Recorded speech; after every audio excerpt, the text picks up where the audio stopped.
Halo teman-teman, selamat datang kembali di podcast kami tentang kajian budaya bersama saya Tias. Saya Nilu. Jadi begini, kalau pada episode sebelumnya kita lebih banyak membahas bagaimana masyarakat Desa Sade mempertahankan budaya mereka dalam kehidupan sehari-hari. Kali ini kita akan lebih melihat lebih dekat salah satu tradisi yang sampai sekarang terus masih dijaga. Tradisi itu adalah menenun. Jujur saja, sebelum saya datang ke Desa Sade, saya mengira menenun itu hanyalah pekerjaan sampingan yang dilakukan oleh sebagian perempuan di sana. Namun, setelah melihat langsung dan mendengarkan penjelasan dari beberapa narasumber dan juga informasi yang saya baca, saya baru menyadari nih bahwa tradisi ini ternyata jauh lebih besar dari yang saya bayangkan. Karena di balik selembar kain tenun yang terlihat indah, tersimpan proses yang panjang dan juga ketelitian yang luar biasa, dan nilai budaya yang diwariskan dari generasi ke generasi berikutnya. Bahkan yang menariknya, hampir setiap rumah yang kami lewati saat observasi memiliki perempuan yang sedang menenun. Suasananya yang sangat khas, ada yang duduk di depan teras rumah, ada yang berada di halaman sambil perlahan menggerakkan alat tenunnya. Yang membuat saya kagum, mereka melakukan semua itu dengan sangat tenang dan penuh kesabaran. Saat itu saya sempat berpikir, berapa lama ya membuat satu kain seperti itu, dan ternyata jawabannya cukup mengejutkan. Dari beberapa wawancara yang kami lakukan, ternyata kami mendapatkan informasi bahwa tradisi menenun di Desa Sade ini bukanlah budaya yang baru muncul karena adanya wisatawan. Tradisi ini sudah ada sejak lama dan diwariskan secara turun-temurun oleh masyarakat Sasak. Dahulu, kain tenun digunakan untuk memenuhi kebutuhan keluarga sendiri, misalnya sebagai pakaian adat, perlengkapan upacara, atau kebutuhan dalam berbagai kegiatan budaya. Artinya, sebelum memiliki nilai ekonomi seperti sekarang, kain tenun sudah lebih dulu memiliki nilai budaya yang sangat kuat. Dan yang menariknya lagi, di Desa Sade kemampuan menenun bukan hanya dianggap sebagai keterampilan biasa. Seorang perempuan Sasak sejak kecil biasanya sudah mulai diperkenalkan dengan kegiatan menenun oleh ibu atau anggota keluarganya. Mereka belajar sedikit demi sedikit, mulai dari mengenal benang, memahami alat tenun, sampai akhirnya mampu menghasilkan kain sendiri. Karena itulah tradisi ini tidak pernah benar-benar hilang. Ilmunya terus dipindahkan dari satu generasi ke generasi berikutnya. Menurut saya, proses seperti ini menunjukkan bahwa pelestarian budaya tidak selalu dilakukan mulai dari sekolah atau pelatihan formal. Justru keluarga menjadi tempat pertama seseorang belajar mengenal budaya sendiri.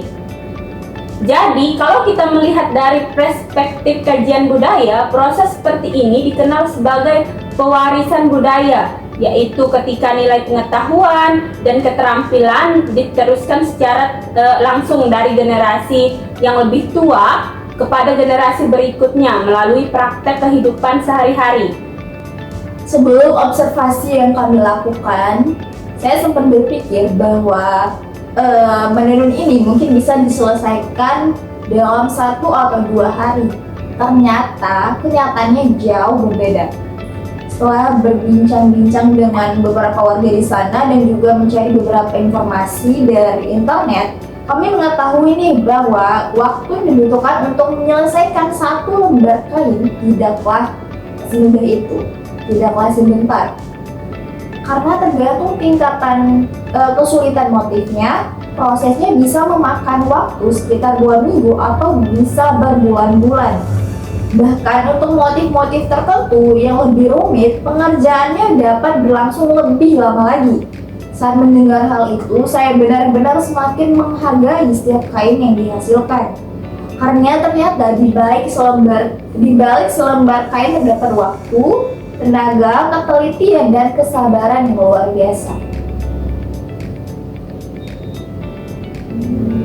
saya juga sempat memperhatikan bagaimana mereka kerja. Yang saya lihat bukan orang yang sedang berburu-buru mengejar hasil.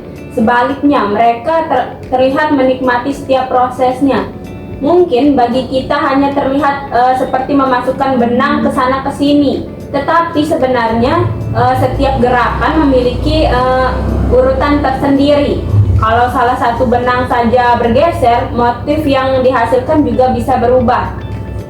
Menurut saya, disitulah letak keahlian seorang penenun, keahlian yang mungkin tidak bisa dipelajari hanya dalam hitungan hari. Setelah mengetahui bahwa satu kain bisa dikerjakan hingga berminggu-minggu, rasa penasaran saya justru semakin besar. Saya jadi bertanya-tanya nih, sebenarnya apa saja yang membuat proses menenun membutuhkan waktu selama itu? Tetapi ternyata jawabannya bukan hanya karena proses menenunnya saja, tetapi karena semuanya dimulai jauh sebelum benang dipasang pada alat tenun. Jadi perjalanan sebuah kain tenun sebenarnya dimulai dari proses menyiapkan benang terlebih dahulu. Betul sekali, karena dari informasi yang kami peroleh, dahulu masyarakat bahkan membuat benangnya tersendiri dari kapas. Kapas tersebut terlebih dahulu dibersihkan dari bijinya melalui proses yang dikenal sebagai ngeles. Setelah bersih, kapas dijemur atau mepe agar benar-benar kering. Kemudian kapas dipintal menggunakan alat tradisional yang disebut putikan, hingga berubah menjadi benang yang siap digunakan. Kalau membayangkan proses itu saja, mungkin saya sudah merasa membutuhkan kesabaran yang luar biasa ya, karena semua dikerjakan secara manual tanpa bantuan mesin modern. Sekarang memang sebagian penenun sudah menggunakan benang yang lebih mudah diperoleh dari luar desa agar proses produksinya lebih efisien. Namun teknik menenunnya tetap dipertahankan secara tradisional. Menurut saya, ini menunjukkan bahwa masyarakat mampu mengikuti perkembangan zaman tanpa harus kehilangan identitas budayanya. Jadi yang berubah hanyalah cara memperoleh bahannya saja, sedangkan nilai dan keterampilan menenunnya tetap diwariskan seperti dahulu. Setelah benang digunakan, ternyata proses berikutnya juga tidak kalah menarik, yaitu pewarnaan. Dimana sebelum observasi, saya mengira semua warna pada kain tenun itu berasal dari pewarna tekstil seperti yang banyak digunakan saat ini. Namun ternyata masyarakat desa Sade sejak dahulu memanfaatkan bahan-bahan alami yang berasal dari lingkungan sekitarnya. Misalnya nih, untuk menghasilkan warna biru, mereka menggunakan daun tarum atau nila. Kemudian warna merah diperoleh dari akar pohon mengkudu. Sedangkan warna kuning berasal dari kunyit. Yang membuat saya kagum adalah proses pewarnaannya juga tidak dilakukan hanya sekali. Benang harus dicelup berulang kali sehingga warna yang diinginkan benar-benar meresap dan tahan lama. Artinya, menghasilkan warna alami ternyata membutuhkan waktu, ketelitian, dan kesabaran yang tidak sedikit. Menurut saya, penggunaan bahan-bahan alami seperti ini juga mencerminkan hubungan masyarakat dengan alamnya. Karena mereka memanfaatkan apa yang tersedia di lingkungan sekitar tanpa memusnahkannya secara berlebihan. Kalau kita melihat dari sudut pandang kajian budaya, hal ini merupakan bentuk kearifan lokal, yaitu pengetahuan yang tumbuh dari pengalaman masyarakat dalam memanfaatkan alam secara bijaksana dan diwariskan kepada generasi berikutnya. Jadi, pewarna alami bukanlah hanya soal menghasilkan warna yang indah, tetapi juga menjadi bagian dari cara masyarakat menjaga hubungannya yang harmonis dengan lingkungannya. Setelah benang selesai dipersiapkan, barulah proses menenun dimulai menggunakan alat tenun tradisional yang disebut gedongan.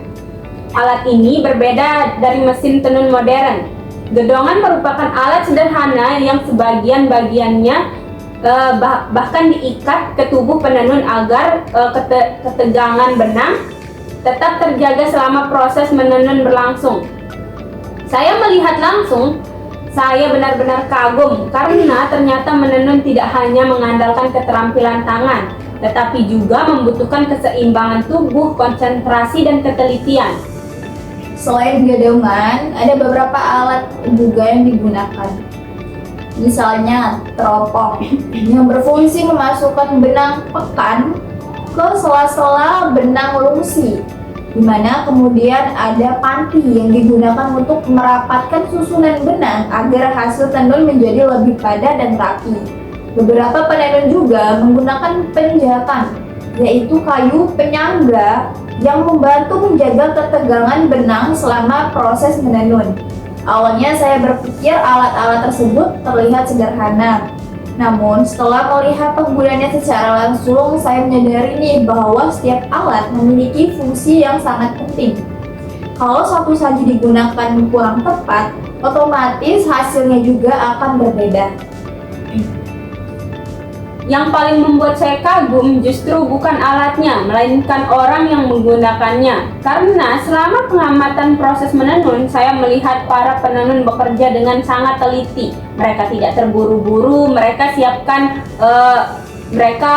setiap benang mereka periksa dengan cermat. Setiap motif disusun sedikit demi sedikit, bahkan ketika terjadi kesalahan kecil, mereka memilih memperbaikinya daripada melanjutkan proses dengan hasil yang kurang baik. Menurut saya, hal ini seperti mengajarkan bahwa menghasilkan sesuatu yang berkualitas memang membutuhkan kesabaran. Saya setuju, kadang kita ini sering melihat akhirnya saja, kita tidak melihat bagaimana proses panjang yang mungkin tidak pernah kita bayangkan sebelumnya dari hasil yang kita lihat itu. Ada waktu yang dihabiskan berhari-hari, ada tenaga yang dikeluarkan, ada keterampilan yang dipelajari sejak kecil, dan ada nilai budaya yang terus dijaga melalui setiap helai benang yang mereka tenun. Karena itu, setelah mengetahui seluruh prosesnya, saya merasa kain tenun tidaklah hanya memiliki nilai ekonomi, tetapi juga memiliki nilai sejarah, nilai budaya, dan juga nilai kehidupan. Setelah saya melihat bagaimana panjangnya proses pembuatan kain tenun, saya kemudian penasaran dengan satu hal lagi. Kalau diperhatikan, setiap kain yang dipajang atau sedang dikerjakan ternyata memiliki motif yang berbeda-beda. Awalnya saya mengira perbedaan itu hanyalah membuat tampilannya lebih menarik. Namun ternyata setiap motif memiliki makna yang berbeda. Artinya motif pada kain tenun bukan sekedar hiasan, tetapi juga menjadi cara masyarakat menyampaikan nilai dan harapan melalui sebuah karya. Betul sekali, dari hasil observasi dan pengamatan yang kita peroleh, salah satu motif yang cukup terkenal adalah motif Subahan Nale. Motif ini memiliki pola-pola geometris yang cukup rumit dan menjadi salah satu ciri khas khusus tenun Sasak. Di mana menariknya, nama Subhanallah sendiri berasal dari ungkapan pujian kepada Tuhan. Karena itu, motif ini sering dimaknai sebagai bentuk rasa syukur atas kehidupan, rezeki, dan segala nikmat yang telah diberikan. Menurut saya, hal ini menunjukkan bahwa bahkan dalam proses membuat kain pun masyarakat tetap menyisipkan nilai-nilai spiritual yang mereka yakini. Selain itu juga ada motif semanggi. Motif ini melambangkan harapan, keuntungan, dan kehidupan yang baik. Kalau kita perhatikan, ternyata hampir semua motif tenun di Desa Sade tidak dibuat secara asal. Setiap pola mempunyai cerita dan filosofi yang diwariskan bersama keterampilan menenun itu sendiri. Jadi, ketika seseorang mengenakan kain tersebut, sebenarnya ia juga membawa makna yang terkandung di dalamnya. Ada juga motif serat penginang yang memiliki tingkat kerumitan yang lebih tinggi lagi. Dari informasi yang kami dapatkan, motif ini sering dikaitkan dengan kedewasaan seorang perempuan, tanggung jawab terhadap keluarga, dan penghormatan kepada orang tua. Menurut saya ini yang sangat menarik karena ternyata selembar kain bukan hanya berfungsi sebagai pakaian. Di baliknya ada cerita, ada harapan, bahkan ada nilai-nilai kehidupan yang diwariskan secara turun-temurun. Semakin lama kami berada di Desa Sade, semakin terlihat bahwa kegiatan menenun memang sudah menjadi bagian dari kehidupan perempuan Sasak. Bahkan sejak usia muda mereka mulai belajar dari ibu, nenek, atau anggota keluarga lainnya. Belajarnya pun tidak dilakukan di ruang kelas, melainkan langsung mulai praktik dari kehidupan sehari-hari. Mereka melihat, mencoba dan memperbaiki kesalahan, kemudian perlahan-lahan menjadi semakin mahir. Menurut saya, cara belajar seperti ini terasa sangat alami. Namun justru disitulah yang membuat tradisi tersebut tetap bertahan hingga sekarang. Kalau dipikir-pikir, prosesnya seperti ini sebenarnya menunjukkan bahwa budaya diwariskan bukan hanya melalui cerita, tetapi juga melalui kebiasaan yang dilakukan secara terus-menerus. Dalam kajian budaya juga, proses seperti ini dikenal sebagai pewarisan budaya, yaitu ketika pengetahuan, keterampilan, dan nilai-nilai diwariskan dari satu generasi ke generasi berikutnya melalui pengalaman langsung. Jadi, setiap kali seorang ibu mengajarkan anaknya menenun, sebenarnya yang diwariskan bukan hanya keterampilan membuat kain, tetapi juga ada kesabaran, ketelitian, tanggung jawab, bahkan identitas sebagai bagian dari masyarakat Sasak. Menurut saya, inilah alasan mengapa tradisi menenun masih mampu bertahan